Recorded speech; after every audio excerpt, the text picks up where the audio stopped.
Good morning, everybody. Randy Richard in the shop.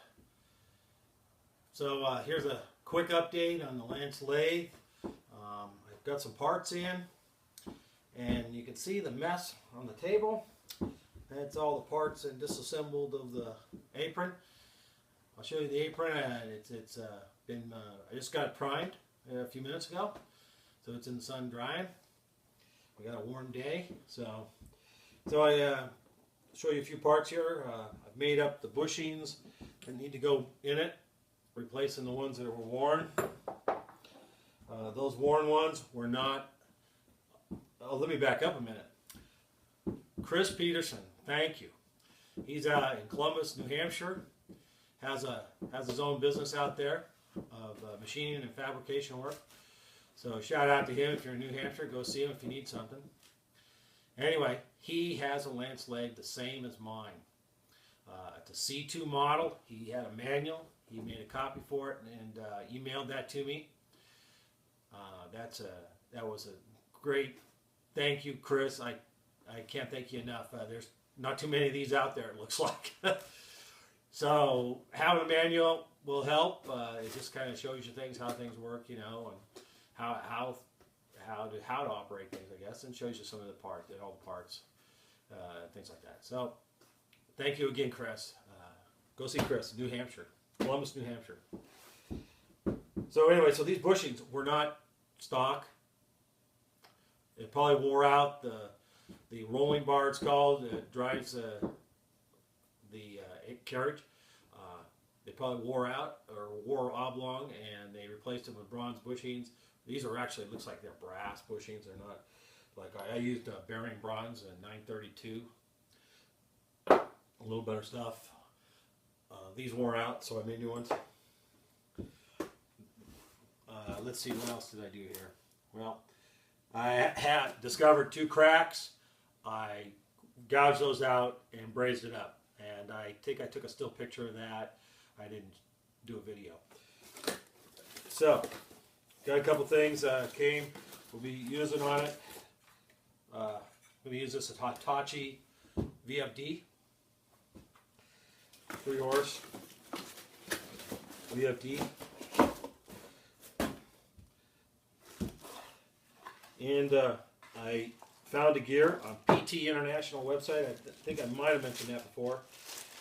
Metric gears. Not too many people make metric gears. Only a couple outfits I could find to replace the change gear that has the 2 broken teeth. I'm going to repair this one anyway, and I'll do a video on the repair of that. But I did find one. So I need to broach a keyway in it, and it's a little too wide.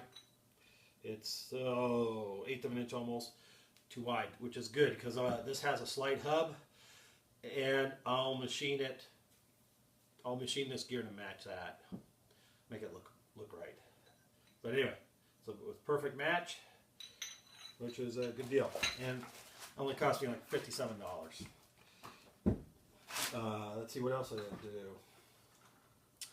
The other gear we're going to make, I'm going to do it today, film it, and hopefully attach it to this video. And that's about it.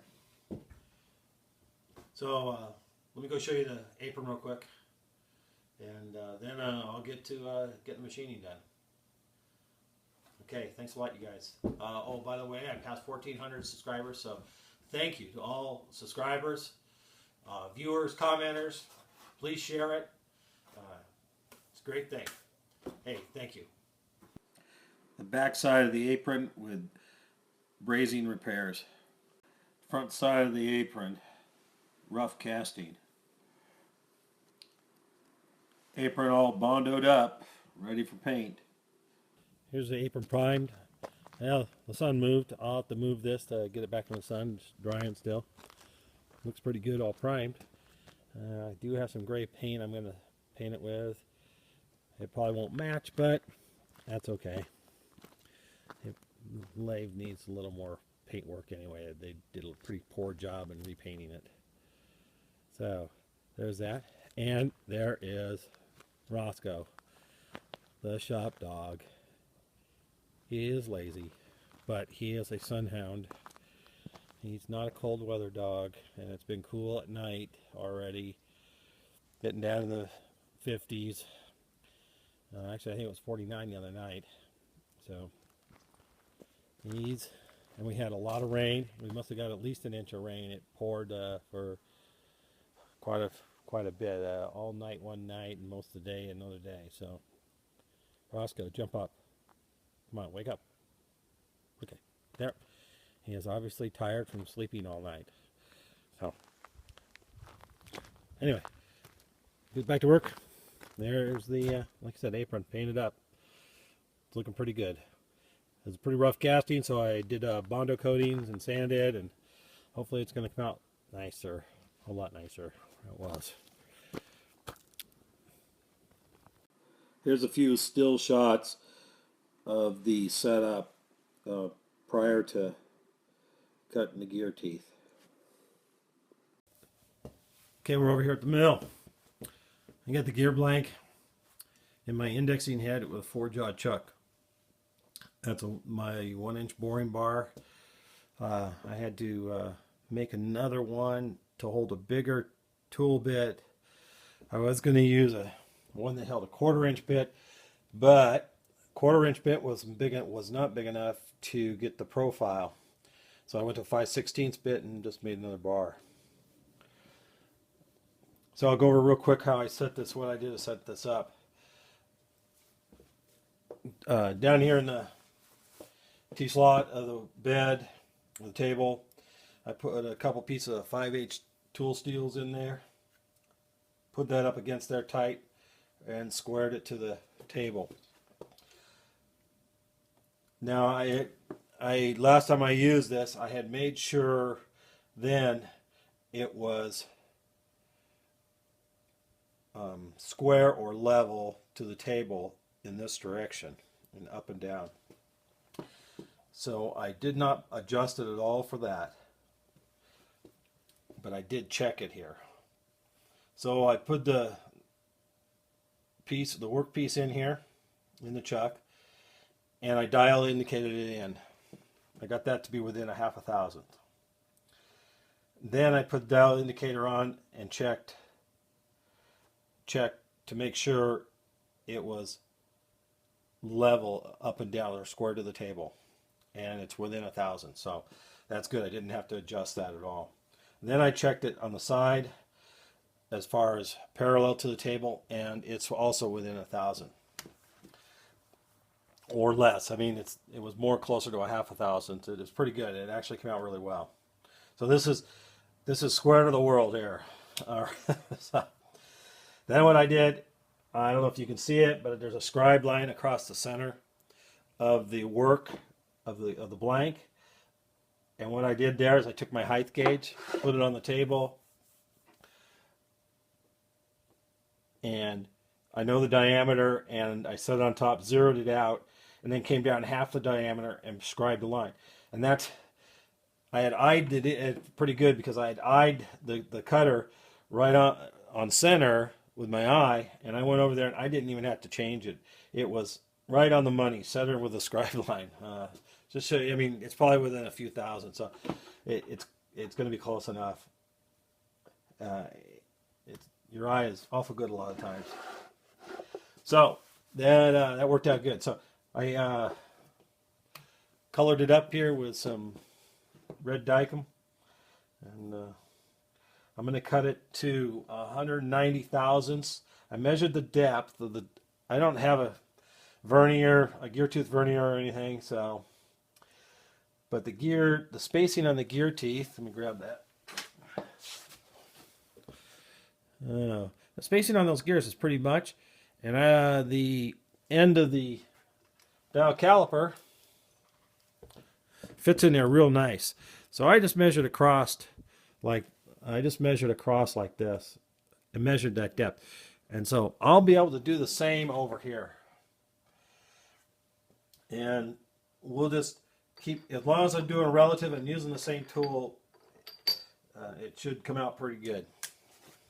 Within a few thousandths at the very, very most, or very least, I should say. So that's what we're going to do. We're we're going to use the DRO. We're going to touch off, basically.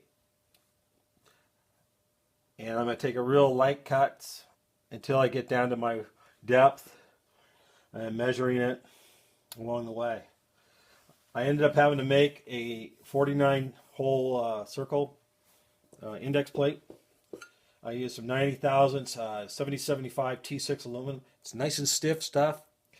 It's pretty nice stuff to work with. So I made a 49 hole index circle to fit there. I didn't have one. And we're going to go 2 revolutions, 2 full revolutions, and then 42 holes. And I have my indexing spacer here set.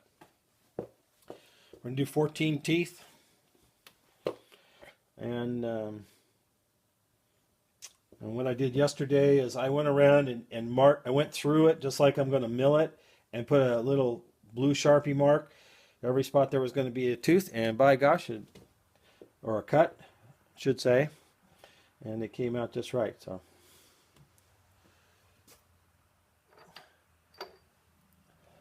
I think we'll give her a go. I haven't cut anything yet, so we'll see how it goes.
Hey, Flash, new email, rrintheshop@gmail.com.